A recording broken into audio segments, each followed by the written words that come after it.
問題発見能力のない人はシンプルにマネージャーとして仕事を増やすだけなんで。門司社長が考えるこんな社員はしない方がいいっていうところをお伝えいただけるとありがたいなと思いますので、よろしくお願いいたします。お願いします。はい、いやそんな当たり前だろって言われるかもしれないですけど、やっぱサボる人ですよね。外回りとかね、営業の人って多分うまくサボろうと思ったらサボれるじゃないですか。サボるってやっぱサボり癖ついちゃうんですよ。それこそ営業とかでいうとカラーポ入れるみたいな、スケジュールには入れといて実際にはない、そういうのを周りから聞いたりとか。カラーポ入れてまでサボるってやばくないですか？それってある意味人を騙すってことで一緒ですよね。そうですね。プレイヤーの時ってこれをやりなさいとかこういう役割ですとかってやっぱボールが結構飛んでくることが多いんですよね。これをどう打ち返すかみたいな、ある意味受動的に活動する時間っていうのが多いんですよ。役職が上がれば上がるほど能動的にやっていかないとボールは降ってこないパターンもあるんですよね。自分から自ら進んで考えなければならないことっていうのが本来増えるんですよ。でもこのサボる人って例えば受動的な球が飛んでくるんですけど、この球が少なかったら今日仕事少ねえぜって言ってサボるわけですよね。飛んでくる球がいきなりなくなって自分から球を飛ばさなきゃいけない時に考えられないですよ。だって球が飛んでこないんだからサボりまくりじゃないですか。っていう感じでサボる人ですよね。仕事をこなしていくというよりかは仕事を作っていくになるわけじゃないですか。まさにやっぱ信頼がないとやってるか不安になってくるんですよ。そもそもやってんのやってないのってここから始まっちゃうわけですから、こんな無駄な労力ないんです。本当ちょっと仕事できるんだよこの人だなと、でもちょっと信頼ねえんだよなっていう人はやっぱりしちゃいけないと思いますよね。結果を出すっていうところではなくて、そもそもちゃんとマネージャーとしての仕事やってますか、結果を出そうと頑張ってますかっていう確認から入っちゃうんで、それはちょっと労力的にかけたくないですよね本当はね。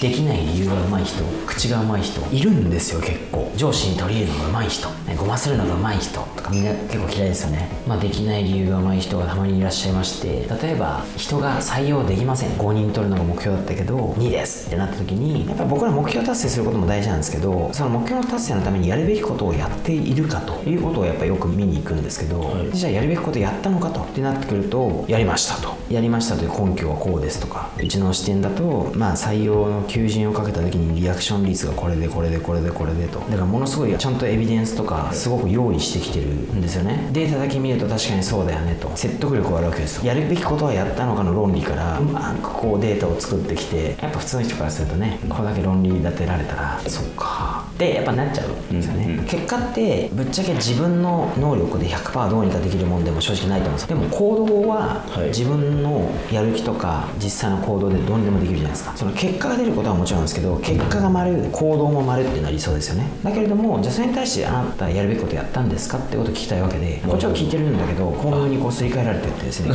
結果が出ない理由とかをで、それを聞いてだから部長とかもしょうがないねってなっちゃうことがあって、ちょっと今言いましたけど4つ目で言うと行動しない人、やっぱ考えることもすごく大事ですと。管理職マネージャーリーダーになるとやっぱり考えなくてはならないことっていうのはたくさんありますので、でも結局いつも言う通り行動しないと結局結果出ないんですよね。考えすぎて行動できなくなっちゃう人っていうのはやっぱ結構いて、だから自分の反省っていうのもあるんですけど、やっぱ常に100点とか完璧主義とかって結構危険だなと思ってて、100% になってからじゃないと行動を起こさない、石橋叩いて渡るみたいな、それも大事な時があるんだけど、叩いたって俺らプロじゃないからわからないじゃんみたいな、ある程度死ななかったら渡ってみようよみたいなのはたまには必要で、確認とか質問をしてこない人、例えばじゃあ A ということをお願いしますと言った時に、じゃあ自分はこれをこうしてこうしてこうして実行して報告すればいいんですよねって必ず確認をしてくる人とかっているんですよね。そうじゃないとやっぱりその齟齬が発生しちゃうんで、上司からは A をやってくれって言われたんだけど、じゃあそれが何を言っているのか、どこまでの水準でやってくれるって言ってる質の話とか、ちゃんとお互い確認した方がいいと思うんですよ。そうすると例えば合ってたらそうですってなるし、ちょっとニュアンスが違ったらもうちょっと確定条件が出るわけですよ。自分でちゃんとどこまでやったらいいか、何をやったらいいかっていうのを確認するっていうのは結構大事ですよね。そうじゃないと齟齬が生まれてこんなはずじゃなかったってなるんで、だから大体やばいやつはこれやってね、分かりました、何が分かったのってこっちもなるんですよ。案の定やっぱり返事だけいいやつはちょっと違ったことで返ってくるんですよね。ちょっと違う見方すると、6個目になりますかね、頭はいいけどどう見下す人、どうしても頭がいい人って思考の癖なのか分かんないですけど、本能的になんでこんなこと分かんないのみたいなことを他人に思ってることが多くて受けてる方は食らってるんですよね。結果仕事はできるけど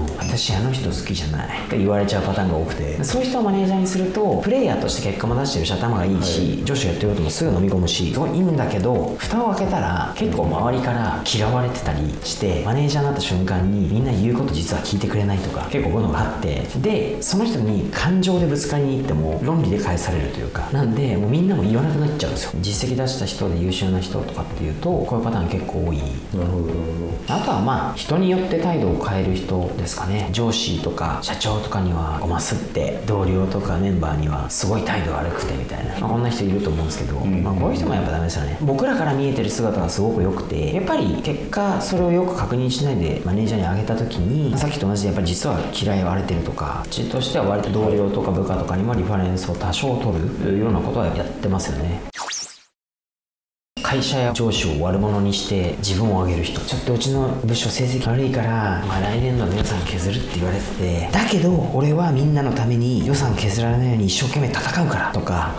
でもそれ受けた方はどう思うかっていうと、マネージャーありがとうございます私たちのためにってなるんですけど、反対にひどい会社だなっていうのを植え付けてるんですよね。これを気持ちよくてマネージャー繰り返すようになるんですよ。常にそうずっとやってるとやっぱり分かってくるんですよ、自分も。その裏側でとにかく会社が悪者、部長が悪者、社長が悪者とかになってるわけですよ。そうするといざこの部長が業績が出ないで、お前ちょっと変われと言ったら、ひどい、うちの会社こんな会社だったのかとかって言われちゃうこともやっぱ出るんですよ。こっちからするとってなるわけですよ。シンプルに結果出してないよと、この人と。だから会社の言うことは聞かない、社長の言うことは聞かないけどこの人の言うことは聞きますよって状態を作っちゃうんで、そうするとこの人が主導権持っちゃうんですよ。そうなると3年後とか5年後10年後の姿よりも今いい方がいいっていう風にどんどん助長しちゃいますし、いつの間にか優先順位が業績を上げることとか誰かに貢献することっていうのを抜けてっちゃって、自分がいかに気持ちよくいられるかっていう居心地の良さみたいなのにベクトルが変わっていっちゃったりとかしていて、これは結果会社にもそこにいたメンバーに対しても時間軸長く考えれば長く考えるほどマイナスなんですよ。